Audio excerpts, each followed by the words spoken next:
welcome back to the 2025 SEC Baseball Tournament post-game press conference after Game 1. We're joined by Missouri Tigers that are represented by head coach Kerrick Jackson along with shortstop Jackson Lovich. In a moment, Coach will give an opening statement, and then we'll take questions just for Jackson. And again, wireless mic going around the room. Please raise your hand, identify yourself for Coach and the players. Coach, if I can get an opening statement, please.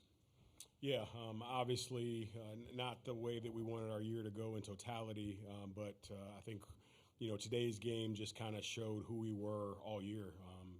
As I told our guys, we were growing and developing as a club. We're an immature baseball club, and I don't mean that disrespectfully. It's just the reality of what it is, and that showed itself today where there were some opportunities that we had to put ourselves in a position to win a ball game, and we just weren't able to come up with the right hit or make the right play at the right time. But that's just growth and development with these guys. This guy sitting here next to me is our most experienced position player on the field, specifically with SEC experience. And so when you have a young club like that, you're going to go through some ups and downs. All right, if we have questions for players, please raise your hand. We'll start here in the middle, front row on the right. Joe Healy, D1 Baseball. Jackson, as Coach mentions your experience, what did you see as your team was fighting it this season? What did you see as your role in keeping things together and keeping the train moving? Yeah, for me, I just think it was just being that steady presence, bringing positivity every day. I know how this league is, and I know that there's no off weekends. Every weekend you got to have your best stuff. So I just tried to provide that example for the guys. Staying on the right, second row. Jacob Renner, Baseball America. What goes into maintaining motivation throughout a tough season like this? How do you go about making sure that every day you guys keep fighting and you battle the way that you guys did today? Yeah, it starts with faith and then just having a strong foundation. Everybody at Mizzou and my family has supported me, and I can't ask for much more. And just when the times are tough, they're going to be with you just like they are when they're good. So just making sure whenever it's going not so good, just lean on those guys a little bit more and, just stay consistent. More questions for Jackson. On the left, second row.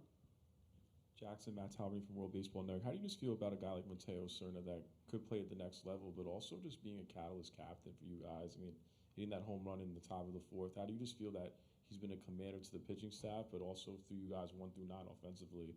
Yeah, it's been awesome. Just watching him from his freshman year to his sophomore year, it's been really cool to see. He brings that confidence even when it's maybe not going his way, but the pitchers feel that, and just watching him grow over the past 2 years has been awesome. In the center of the room, second row. Jackson, with the runners left on base today, was there something from Bama's pitching staff you felt like they did well to keep you guys from being able to cash in with all the base runners you had? I think it was just they executed. They had a plan and they stuck to it, and we didn't. Simple as that. Any more questions for Jackson? One more on the right. What's your biggest takeaway from the season?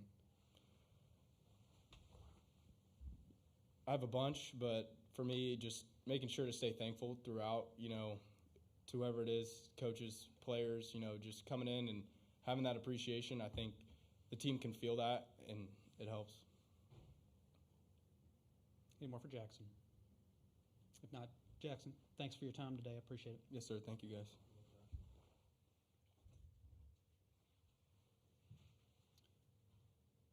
All right, if there are questions for Coach, please raise your hand.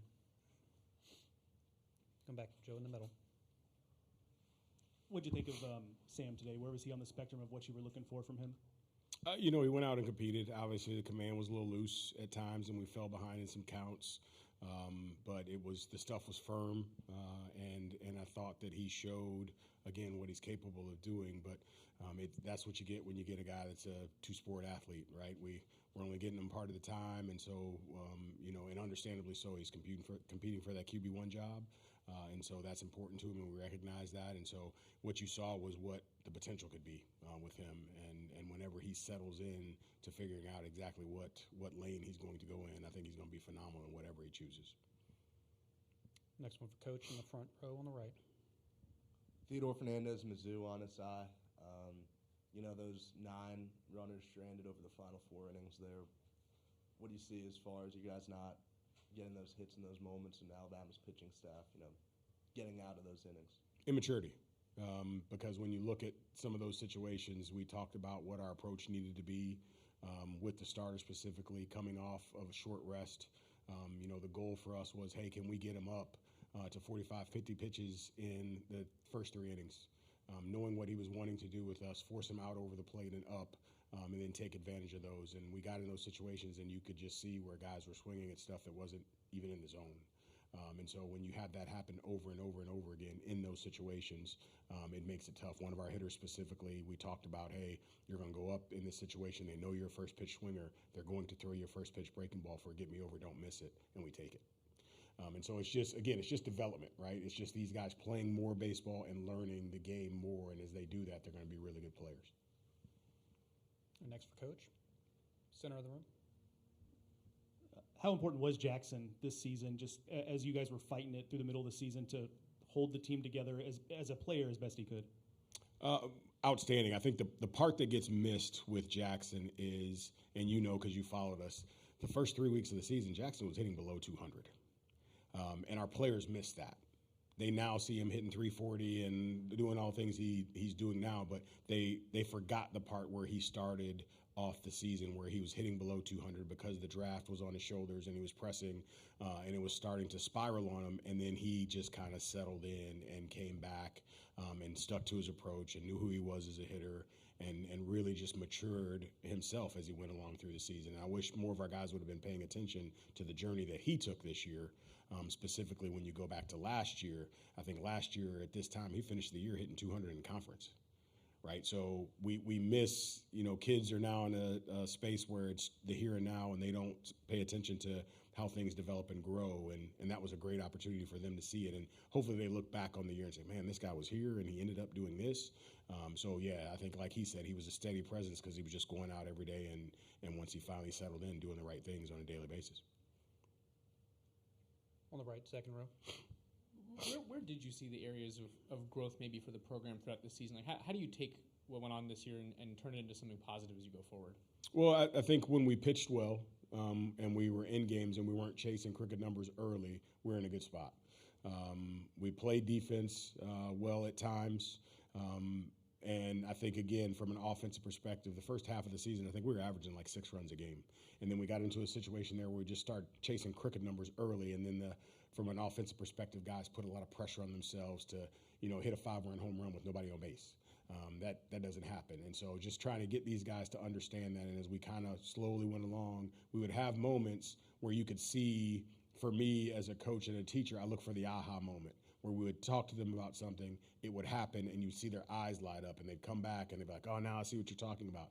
But then 2 games later, the anxiety of the situation got on them, and then they just felt back into, I got to do this right now. So that's where it was just that there was moments and times where where things really, really clicked for them, and they understood, and then there were still some moments where they fell back into not being able to understand. On the first row, on the right.